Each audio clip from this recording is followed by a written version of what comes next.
जय हिंद। मैं हूं प्रिंस शुक्ला और स्वागत है आपका क्राइम फ्री इंडिया न्यूज में। साल 2024 के आखिर में देश के किसान फिर से सड़क पर उतर आए हैं। प्रदर्शन कर रहे किसानों का मुद्दा संसद में भी गूंज रहा है और सरकार उनकी मांगों का हल निकालने की बात कर रही है। राज्यसभा में शुक्रवार को कृषि मंत्री शिवराज सिंह चौहान ने कहा कि हम किसानों को न्यूनतम समर्थन मूल्य देने की बात कर रहे हैं, देना चाहते हैं और इस पर काम चल रहा है। संयुक्त किसान मोर्चा के मुताबिक किसानों की सबसे बड़ी मांग सभी फसलों को एमएसपी की गारंटी देने की है। आज के इस वीडियो में हम आपको बताएंगे उन वजहों के बारे में कि सरकार के लिए क्यों आसान नहीं है किसान के मुद्दों को सुलझाना।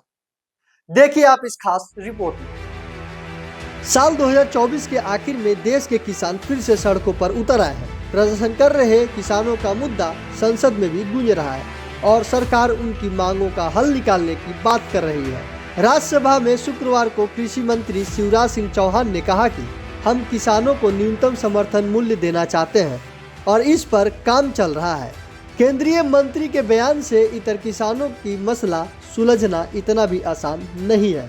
जानकारों का कहना है कि किसानों की मांग और सरकारी सिस्टम के बीच 4 ऐसे वजह हैं जिससे हल के दिनों में इसके सुलझने का आसार कम ही दिख रहे हैं। आंदोलन कर रहे किसानों की क्या है मांग? संयुक्त किसान मोर्चा गैर राजनीतिक के मुताबिक किसानों की सबसे बड़ी मांग सभी फसलों को एमएसपी की गारंटी देने की है। किसान संगठन चाहते हैं कि फसलों का न्यूनतम समर्थन मूल्य एमएस स्वामीनाथन की सिफारिश वाले फार्मूला C2 प्लस 500% हो। यहाँ C2 लागत को दर्शाया गया है। किसान संगठनों की दूसरी बड़ी मांग गन्ना और हल्दी को लेकर है। संगठन का कहना है कि गन्ना की खरीदी भी स्वामीनाथन की सिफारिश पर ही की जानी चाहिए। किसानों की एक अन्य मांग कृषि क्षेत्र को प्रदूषण से बाहर रखने की भी है। आंदोलन के अगुवा सरवन सिंह पंढेर के मुताबिक हमारी कुल 12 मांगे हैं जिस पर पहले भी सरकार से बातचीत हो चुकी है।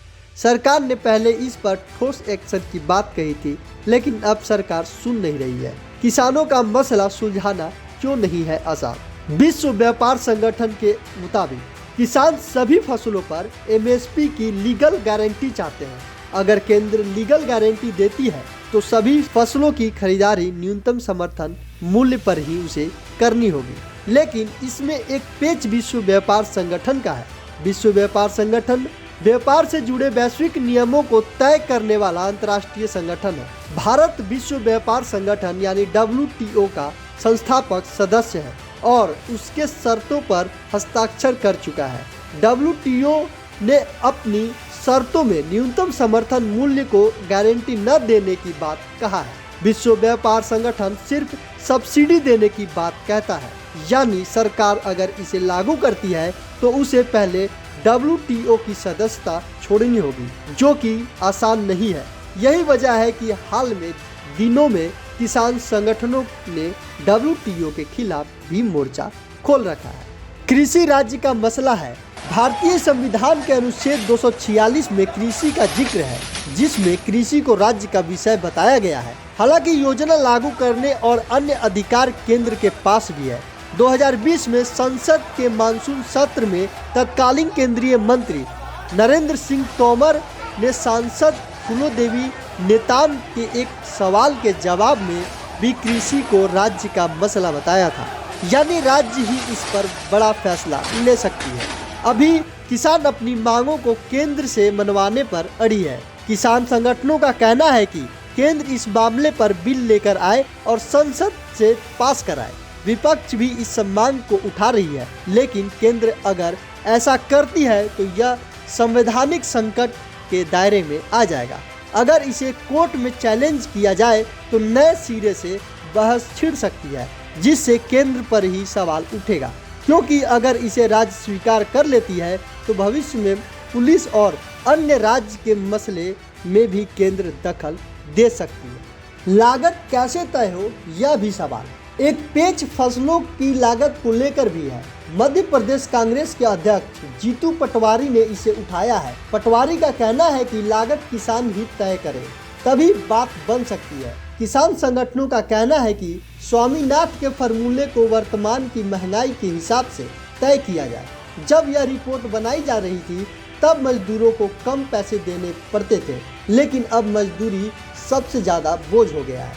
किन फसलों पर मिले एमएसपी सस्पेंस? किसान नेता परमजीत सिंह के मुताबिक सरकार उन फसलों पर ही एमएसपी देना चाह रही है जो वर्तमान में डिमांड में है। इनमें दलहन और तिलहन की फसलें हैं।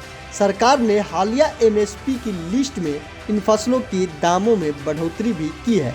परमजीत सिंह आगे कहते हैं, उत्तर और दक्षिण भारत के अधिकांश किसान रबी में गेहूं और खरीफ धान उपजाने का काम करता है। किसानों को इसी का ज्ञान भी है। ऐसे में किसान क्या करे? किसान संगठन सभी फसलों पर संपूर्ण एमएसपी देने की मांग कर रहा है। अब देखना यह है कि क्या किसान की मांगों को सरकार मानती है या नहीं। Bureau report, crime free India news.